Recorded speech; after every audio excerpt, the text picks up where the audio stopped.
Hello everyone, welcome to Lilliputian Lessons. Today I want to tell you a few tips to make your study process for NEET PG 2022 more joyful, and in the process I would like to answer a couple of questions that I have received.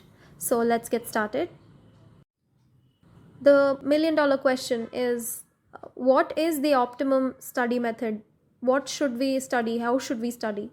So this is something which has been told by seniors and people who have done well in the exam and faculty all alike. First reading is where you go through all the videos and you make notes or you get printed notes, whichever suits you.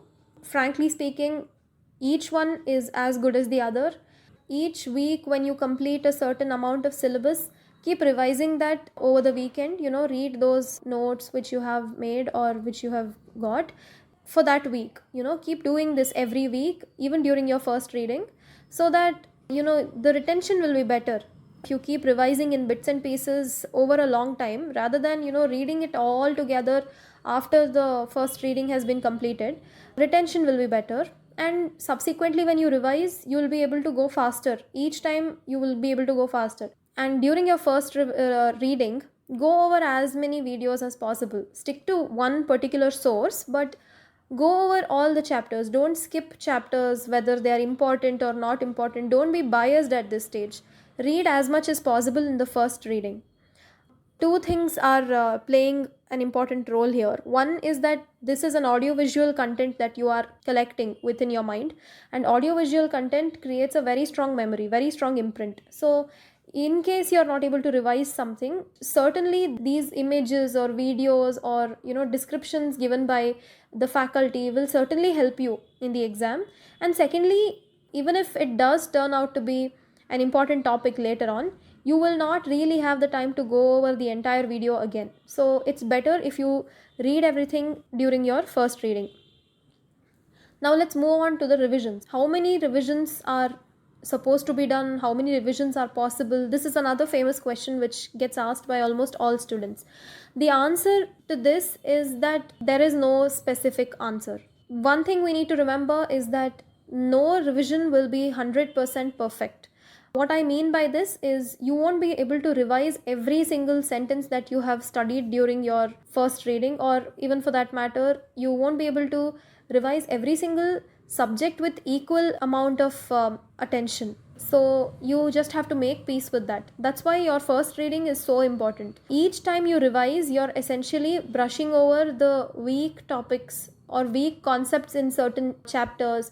You're going to stress on very important points and stuff like that. You won't be able to revise every single sentence from every chapter of every subject. No, that's very idealistic and that's very unrealistic. That's not going to happen. And that point, because you may not be aware of it during your first revision, might create a lot of stress in your mind that you're not able to revise everything.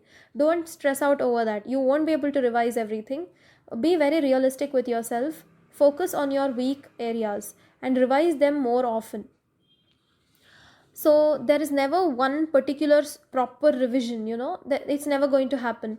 It is always broken up and it's nearly complete. It won't be always completely complete, and there are multiple revisions. That's what makes it more effective. Okay, at this point I would like to tell you what mistakes I did in my strategies.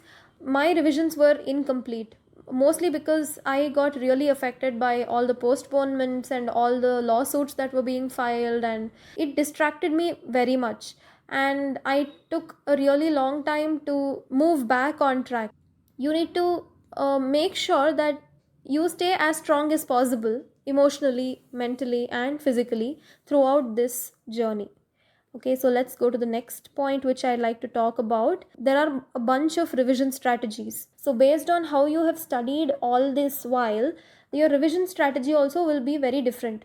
So for me, because I used to find reading notes very tedious and very boring, I used to prefer solving more questions. I also noticed that in my preparation, even though I had studied the notes, noted down every single point that the professor told, even then I used to get certain answers wrong. And I felt that For example, I can remember this one distinct example in surgery. It was about this question on villus adenoma and tubular adenoma and all that in the intestine. And even though that point was mentioned in the notes, I still got that one particular question wrong multiple times.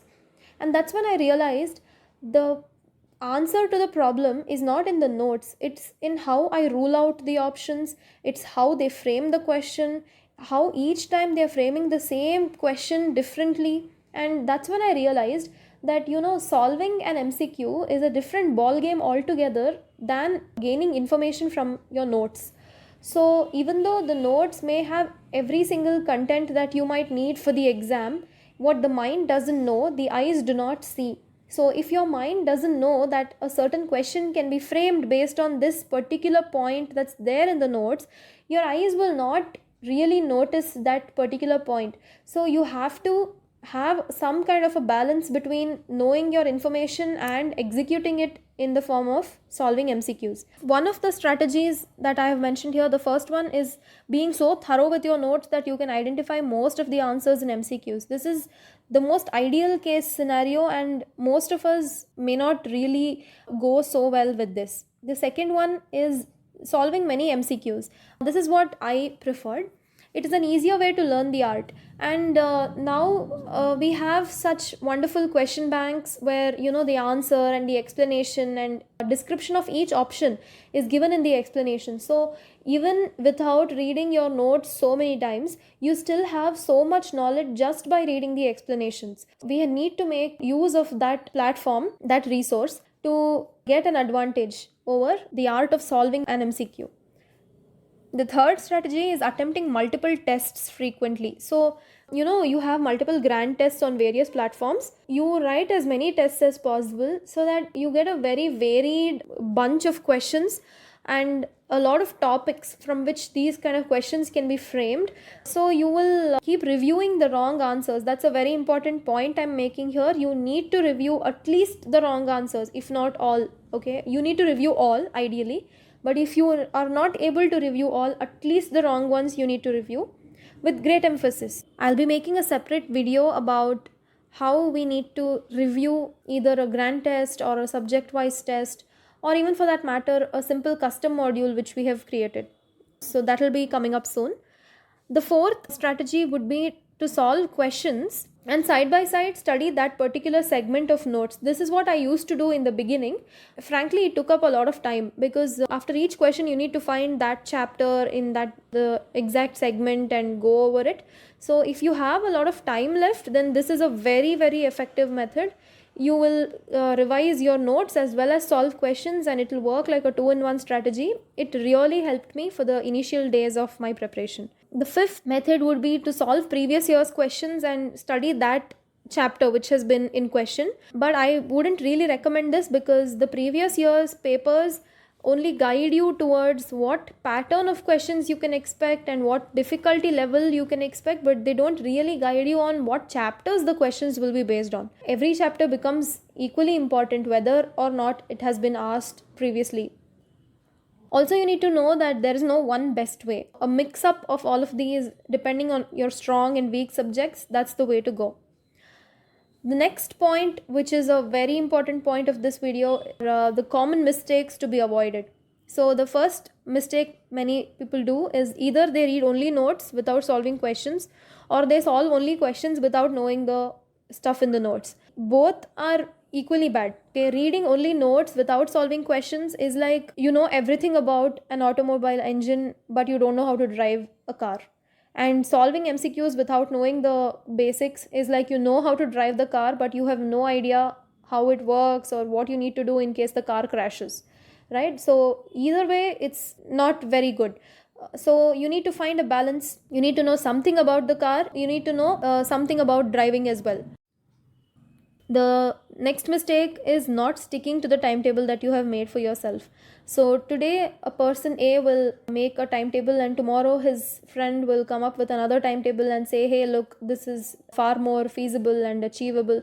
Why not switch over to this? So this A will give up his present timetable and switch over to B. So this kind of shuttling really won't get you to the goal. Whatever timetable you have made, as long as it covers all the subjects, just stick to it. If it's in the right time frame and it covers all the subjects, there is nothing wrong with your timetable, just stick to it. The fourth mistake, which all of us have done, is we waste a lot of time on social media. We follow too many sources. Instead of adding all their valuable points to our primary source, we have a whole range of primary sources. So, if you are having a primary source, whatever additional topics you find floating around in Instagram or YouTube or Facebook, you add them to your notes. You don't make a separate database of all Instagram content and Telegram content and YouTube content. No, that's not how it works. Everything should be supplemented to your primary source. It should not become your primary source. The biggest mistake is that they study in a time frame that's totally different from the actual time frame of the exam. Know your exam timings beforehand and make sure your studies and your practice tests and everything that you do is focused on that particular time. If you're giving a mock test, give it at the same time that your exam is going to be in. Stick to that time frame, it really helps. So now we'll see how an ideal timetable should be constructed. A timetable distribution should be based on the weightage of each subject. At the undergraduate level, there is a certain definite amount of syllabus that we are expected to know as MBBS doctors. Based on that, we need to frame a timetable. There are a few factors which have unanimously helped all students, irrespective of whether they are freshers or repeaters. Healthy peer group is so important. You need to have a bunch of friends who are of similar wavelength, either online or offline. You need to have a 20th notebook. A video is already available about 20th notebook. You can check it out. Forest sessions, which are essentially timed sessions where a group of students get together and have a distraction-free session so that they can completely focus on the task at hand, which is studies. Regular tests have definitely helped a lot of students. Accountability in a public platform where you are regularly seen. A healthy peer group where you are accountable for what you do, that really helps in completing your targets for the day. 2 points which personally helped me a lot. My first reading was very thorough and detailed. So I think even though my revisions were a little incomplete, because of the first reading, I was able to retain a lot of stuff. And I solved a lot of custom modules. Initially subject wise, later on tag wise, and system wise. I think personally for me, custom modules were the game changer and it really helped me a lot. When it comes to the day of the exam, there are a lot of factors that are playing around because all these 1.7 lakh students have studied from very similar resources. So how much you are able to recall and how calm you are on that particular day, it's a real gamble. So you don't have to blame yourself if things really don't go the way you expect them to go. There is a factor called luck. This is why we make patients sign that consent form before the surgery, right? If we were so confident about our skills, then why would we anticipate complications? Is it to say that each time there is a complication, the surgeon is at fault? No, certainly not. There are so many factors which are out of our hands. We have nobody to blame for those things. These are some things which we need to keep in mind so that we have some sense of sanity while we study instead of freaking out every day and having a lot of panic attacks and anxiety issues. This is one common question. How useful are USMLE materials for NEET PG? This is a very variable factor. It is not really essential to get the rank that you want to get. But if you're using it right from the beginning of your preparation, then it is definitely helpful because content is really organized and very neatly presented as well. But if you're starting it somewhere in the end of your preparation, then it becomes another unnecessary burden for you to complete that. That will just distract you from your goals. So we need to know that NEET PG coaching platforms are providing adequate and more information. So and they're very well structured also. So we don't really have to depend on material of any other exam to help for NEET PG. Finally, how far do ranks in these exams determine the kind of doctor that you will be? So you know that this is a rhetorical question, right? They really don't determine the kind of doctor that you will be. Study joyfully. This is the only opportunity that you get to go through everything of all subjects. and you're sort of so well read at the end of this journey.